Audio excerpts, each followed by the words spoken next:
Sahabat Rema Surgawi, malam ini kita akan merenungkan sebuah tema yang sangat berarti dalam kehidupan orang percaya, yaitu pelukan tanpa batas. Di dunia ini, banyak orang yang merasa tidak diterima. Ada yang ditolak karena masa lalunya, ada yang dijauhi karena kelemahannya, ada yang dipandang rendah karena mereka berbeda dengan kita. Dan seringkali luka terdalam bukan berasal dari musuh, melainkan dari hati manusia yang kehilangan kasih. Namun Kristus datang dengan kasih yang berbeda. Kasih-Nya tidak memilih siapa yang layak. Kasih-Nya tidak dibatasi suku, latar belakang, status sosial, ataupun kegagalan seseorang. Kasih Tuhan Yesus membuka pintu bagi siapapun yang mau datang kepadanya. Hari ini Tuhan rindu supaya hidup menjadi saluran kasih itu. Bukan hanya kita pandai berbicara tentang kasih, tetapi sungguh menghadirkan kasih yang menerima, memulihkan, dan menghidupkan kita. Mari sebelum masuk firman Tuhan, kita bersatu di dalam doa. Mari kita berdoa. Bapa di dalam surga, terima kasih ya Tuhan, untuk kasih-Mu yang begitu besar dalam hidup kami ini. Kasih yang tidak pernah menolak kami, sekalipun kami penuh dengan kekurangan. Hari ini kami membuka hati kami ya Tuhan, untuk mendengarkan suara-Mu. Lembutkan hati kami yang keras ya Tuhan, pulihkan hati yang terluka. Ajarkan kami memiliki kasih seperti hati Kristus. Biarlah setiap firman Tuhan yang kami dengar saat ini, hidup kami dapat diubahkan. Mampukan kami ya Tuhan menerima sesama, mengampuni dan mengasihi mereka tanpa batas. Terima kasih ya Tuhan, berfirman-Lah karena kami siap mendengar sabda-Mu yang kudus dan berkuasa. Dalam nama Tuhan Yesus, kami berdoa dan mengucap syukur. Amin. Sahabat Rema Surgawi, ayat firman Tuhan malam hari ini diambil dari Kisah Para Rasul pasal 11 ayat 18. Kisah Para Rasul 11 ayat 18. Ketika mereka mendengar hal itu, mereka menjadi tenang, lalu memuliakan Allah, katanya. Jadi kepada bangsa-bangsa lain juga Allah mengaruniakan pertobatan yang memimpin kepada hidup. Sekali lagi, ketika mereka mendengar hal itu, mereka menjadi tenang, lalu memuliakan Allah, katanya. Jadi kepada bangsa-bangsa lain juga Allah mengaruniakan pertobatan yang memimpin kepada hidup. Sahabat Rema Surgawi, kasih Allah itu menembus sekat. Dalam Kisah Para Rasul 11 tadi, bukan sekedar cerita tentang bangsa lain yang menerima Injil. Ini adalah kisah tentang Tuhan yang sedang menghancurkan tembok dalam hati manusia. Pada waktu itu, orang Yahudi percaya bahwa keselamatan hanya untuk kelompok mereka saja. Mereka merasa paling dekat dengan Allah, paling benar, bahkan paling layak menerima kasih Tuhan. Mereka mengenal Taurat, tetapi tanpa sadar kehilangan hati Allah. Akibatnya lahirlah sekat-sekat yang tidak terlihat itu. Sekat budaya, sekat status rohani, sekat tradisi, bahkan sekat kesombongan hati. Mereka mulai menentukan sendiri siapa yang pantas diterima Tuhan dan siapa yang tidak. Namun, Tuhan melakukan sesuatu yang mengguncang cara pandang mereka. Roh Kudus turun juga atas bangsa-bangsa lain. Orang-orang yang selama ini dianggap najis justru dipeluk oleh kasih Allah. Dan ketika jemaat mendengar hal itu, Alkitab pun berkata, mereka menjadi tenang, lalu memuliakan Allah. Kalimat ini begitu dalam, karena ternyata selama hati penuh penolakan, manusia tidak pernah benar-benar tenang. Hati yang suka menghakimi selalu gelisah. Hati yang merasa paling benar mudah kehilangan belas kasihan. Dan ketika kasihnya hilang, agama hanya menjadi tembok tanpa kehidupan. Tetapi Roh Kudus melembutkan hati mereka. Mereka mulai sadar bahwa Allah tidak pernah membangun kasih-Nya hanya untuk satu kelompok orang saja. Kasih Tuhan selalu lebih besar daripada batas yang dibuat oleh manusia. Bukankah hal yang sama seperti masih sering terjadi pada saat ini? Manusia masih mudah menerima yang sama dengan dirinya, tetapi sangat sulit memeluk kepada mereka yang berbeda. Mudah mengasihi orang yang sopan, tetapi sulit menerima yang pernah melukai hati. Mudah dekat dengan yang menguntungkan, tetapi menjauh dari hati yang dianggap gagal. Padahal justru orang-orang yang sering terluka yang paling membutuhkan kasih itu. Ada orang yang terlihat keras, tetapi sebenarnya hatinya penuh penolakan sejak kecil. Ada orang yang mudah marah karena terlalu lama hidup dalam pelukan tanpa pelukan kasih. Ada orang yang dingin dan tertutup karena berkali-kali dikecewakan dan akhirnya takut percaya lagi. Dan ironisnya, kadang mereka tidak dijauhi dunia saja, tetapi juga dijauhi oleh orang percaya. Sementara itu Tuhan Yesus justru datang mendekati orang-orang seperti itu. Tuhan Yesus duduk bersama pemungut cukai yang dibenci masyarakat. Tuhan Yesus menyentuh orang kusta yang dijauhi semua orang. Tuhan Yesus mengampuni perempuan berdosa yang hendak dirajam.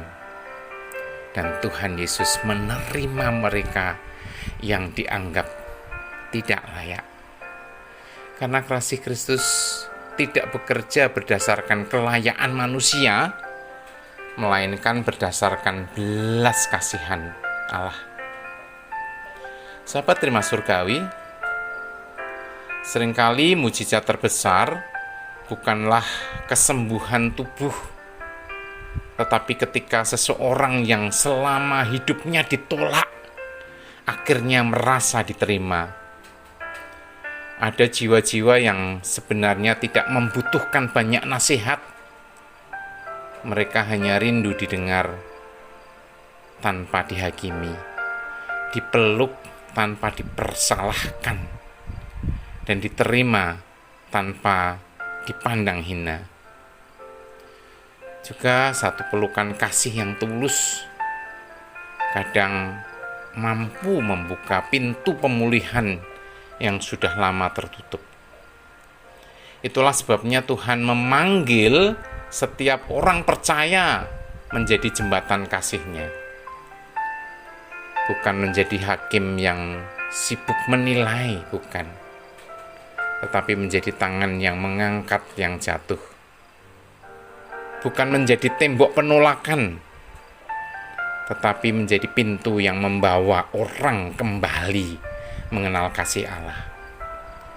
Karena dunia ini sedang penuh dengan orang-orang yang terluka diam-diam. Dan mungkin cara pertama mereka mengenal Tuhan Yesus bukan melalui khotbah yang paling panjang, melainkan melalui kasih yang nyata dari hidup kita. Sahabat Rema Surgawi, inilah kisah kasih yang mengubahkan. Ada sebuah malam musim dingin yang begitu sunyi di kota Montreal, Kanada. Angin berembus tajam menembus lorong-lorong jalan yang dipenuhi salju. Lampu-lampu kota memantulkan cahaya kekuningan di atas hamparan putih yang dingin dan sepi itu. Di tengah malam itu, sebuah biara kecil masih menyala redup. Di tempat sederhana itulah tinggal seorang pria tua bertubuh kecil bernama Brother André Bessette. Ia bukan seorang tokoh yang besar, juga bukan pengkhotbah yang terkenal. Bahkan banyak orang menganggapnya hanyalah penjaga pintu biasa yang lemah dan rapuh. Namun ada sesuatu yang tidak dimiliki banyak orang. Hatinya dipenuhi kasih Kristus. Malam itu pintu biara diketuk perlahan. Ketika pintu dibuka, tampak seorang ibu berdiri dengan tubuh gemetar karena kedinginan. Wajahnya penuh air mata. Di pelukannya ada seorang anak kecil yang tubuhnya panas dan nafasnya tersengal-sengal lemah. Dengan suara yang hampir patah, wanita itu berkata, "Brother André, dokter sudah menyerah. Saya tidak tahu harus pergi kemana lagi." Ruangan kecil itu mendadak terasa begitu sunyi. Hanya suara angin musim dingin yang terdengar dari sela jendela kayu tua itu. Brother André memandang anak kecil itu lama. Tatapannya bukan tatapan iba biasa, tetapi tatapan kasih yang seolah sedang memeluk luka terdalamnya. Ia tidak bertanya siapa mereka. Ia juga tidak bertanya apakah mereka kaya atau miskin. Ia tidak menilai masa lalu mereka. Karena bagi Brother André, setiap jiwa merupakan pribadi yang dikasihi oleh Allah. Dengan langkah perlahan, ia mendekat. Tangannya yang kasar karena pekerjaan sehari-hari disentuhkan lembut ke kepala anak kecil itu. Sang ibu mulai menangis semakin keras. Ia sudah terlalu lelah berharap, terlalu lama hidup dalam ketakutan kehilangan anaknya. Lalu Brother André menutup matanya. Tidak ada doa panjang, tidak ada suara gemelegar, dan tidak ada pertunjukan rohani. Ia hanya berbisik pelan, "Tuhan Yesus, peluklah anak ini dengan kasih-Mu." Kalimat itu sederhana, memenuhi ruangan kecil itu dengan hadirat yang penuh keteduhan itu. Beberapa menit berlalu, anak kecil yang sejak tadi gelisah mulai tenang. Nafasnya yang berat perlahan teratur. Tubuhnya yang panas mulai menurun. Dan di saat itulah ibu itu tersungkur sambil menangis. Tetapi bukan hanya karena anaknya mulai membaik, melainkan karena malam itu untuk pertama kalinya setelah sekian lama, ia merasa tidak sendirian. Ia merasa masih ada kasih Tuhan yang nyata.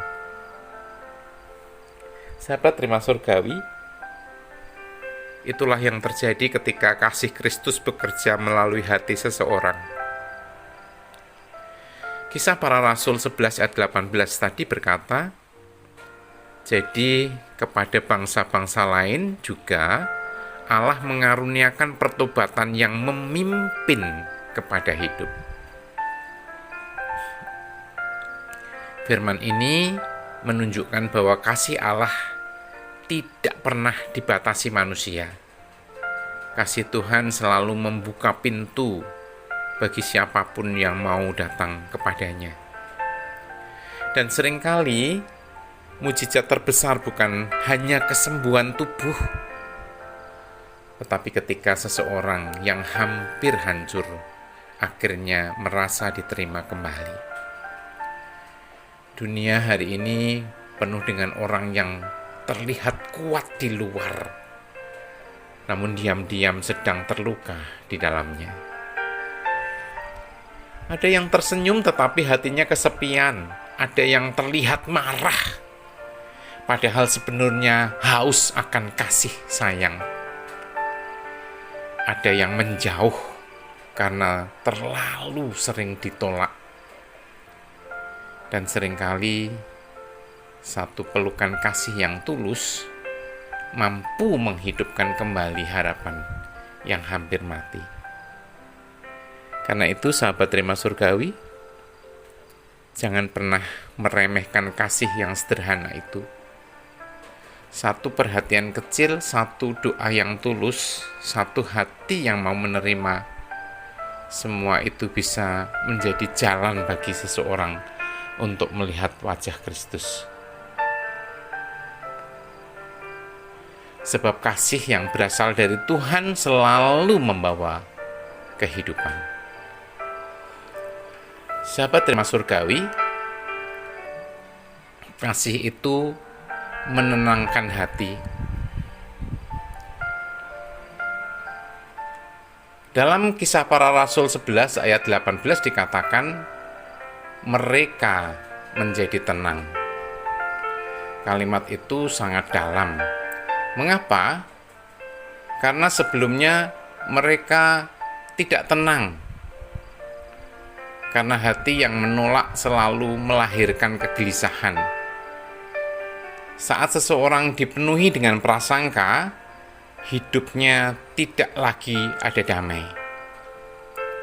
Saat hati penuh dengan kebencian, jiwanya lelah. Saat seseorang terus menghakimi, pikirannya menjadi gelap. Tetapi ketika kasih Allah masuk, hati mulai tenang. Kasih itu memiliki kuasa meneduhkan. Ada keluarga yang hancur bukan karena kekurangan uang, tetapi karena kehilangan kasih. Ada hubungan yang rusak bukan karena tidak saling mengenal, tetapi karena tidak saling menerima. Ada gereja yang dingin bukan karena kurang kegiatan, tetapi karena kehilangan hati Kristus. Kasih Kristus itu selalu membawa damai. Bukan berarti semua masalah langsung hilang, tetapi kasih membuat hati mampu bertahan di tengah badai. Kadang seseorang hanya perlu didengar tanpa dihakimi. Kadang seseorang hanya perlu diterima tanpa dipermalukan. Dan disitulah kasih Kristus bekerja. Ketika seseorang merasa diterima, pengharapan pun mulai hidup kembali. Ketika seseorang diperlakukan dengan kasih, lukanya perlahan dipulihkan. Itulah sebabnya iblis sangat suka menanamkan kebencian, iri hati, dan penolakan di dalam kehidupan seseorang. Karena iblis tahu begitu kasih hilang, manusia mulai saling melukai. Namun hari ini Tuhan mau memulihkan hati kita.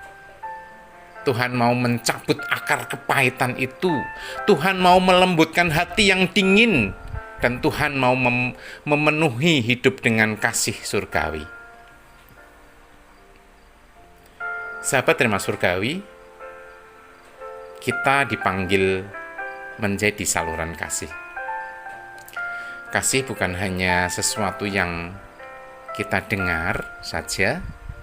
Kasih harus menjadi gaya hidup. Tuhan Yesus berkata bahwa dunia akan mengenal murid-muridnya melalui kasih. Bukan pertama-tama melalui kepandaian, bukan melalui jabatan rohani, bukan melalui penampilan luarnya, tetapi melalui kasih. Namun pertanyaannya, apakah orang merasakan kasih Kristus ketika dekat dengan kita? Apakah keluarga merasakan damai Tuhan melalui perkataan kita? Apakah orang yang terluka menemukan penghiburan saat berbicara dengan kita? Atau justru orang semakin terluka karena sikap hidup kita? Kadang tanpa sadar, perkataan kecil kita bisa melukai sangat dalam seseorang. Nada bicara kita yang kasar bisa menghancurkan hati seseorang. Dan sikap mengabaikan bisa membuat orang merasa tidak berharga lagi. Karena itu, malam ini Tuhan mengajar kita untuk memiliki hati yang lembut. Belajar mendengar, belajar memahami, belajar mengampuni, dan belajar menerima. Karena kasih sejati memang tidak selalu mudah. Mengasihi orang yang baik itu mudah, tetapi mengasihi orang yang pernah melukai membutuhkan hati Kristus. Namun, justru disitulah kasih Tuhan dinyatakan. Ketika tetap memilih mengampuni, ketika tetap memilih mendoakan, ketika tetap memilih menjadi berkat, kasih seperti itulah yang mengubahkan dunia. Sahabat terima surgawi, malam ini mari kita belajar melakukan beberapa hal. Mungkin sederhana, tetapi itu harus kita lakukan dalam kehidupan kita dari hari ke hari.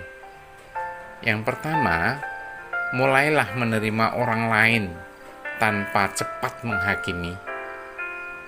Tidak semua orang bertumbuh dalam perjalanan hidup yang sama. Ada yang sedang berjuang diam-diam. Kedua, jadilah pendengar yang setia.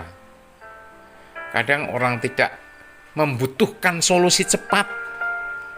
Mereka hanya rindu didengar dengan kasih. Ketiga, ucapkan kata-kata yang membangun. Satu kalimat penuh kasih bisa menguatkan seseorang yang hampir menyerah. Keempat, mari belajar mengampuni. Pengampunan bukan berarti melupakan luka, tetapi memilih tidak membiarkan luka menguasai hati kita. Kelima, tunjukkan kasih melalui tindakan nyata, yaitu dengan membantu yang lemah, menghibur yang sedih, mendoakan yang terluka, menguatkan yang putus asa. Karena kasih sejati selalu terlihat melalui tindakan kita. Mari kita berdoa. Tuhan Yesus yang penuh kasih, terima kasih ya Tuhan, karena Engkau tidak pernah menolak kami. Sekalipun kami penuh dengan kelemahan, Engkau tetap menerima dan mengasihi kami. Hari ini Kami menyerahkan hati kami kepadamu. Jika Tuhan ada kebencian di hati kami, sembuhkanlah ya Tuhan. Jika ada kepahitan, lepaskanlah ya Tuhan. Dan jika ada luka, mari Tuhan, pulihkanlah kami. Ajarkan kami memiliki hati seperti hati-Mu, hati yang lembut, hati yang mengampuni, hati yang menerima kami tanpa batas. Pakailah hidup kami ya Tuhan menjadi saluran kasih-Mu di tengah dunia yang terluka ini. Terima kasih Tuhan, terima kasih. Terpujilah nama Tuhan kekal selama-lamanya. Dan di dalam nama Tuhan Yesus Kristus kami berdoa dan mengucap syukur. Amin. Sahabat Rema Surgawi, ingatlah, kasih Kristus tidak pernah berhenti mencari jiwa-jiwa yang terluka. Dan mungkin hari ini Tuhan sedang memakai hidup untuk menjadi pelukan bagi seseorang yang hampir menyerah. Jangan lelah mengasihi saudaraku, jangan lelah berbuat baik, dan jangan lelah menjadi terang. Karena kasih yang kecil di tangan Tuhan mampu mengubahkan hidup seseorang untuk selama-lamanya. Tuhan Yesus memberkati. Amin.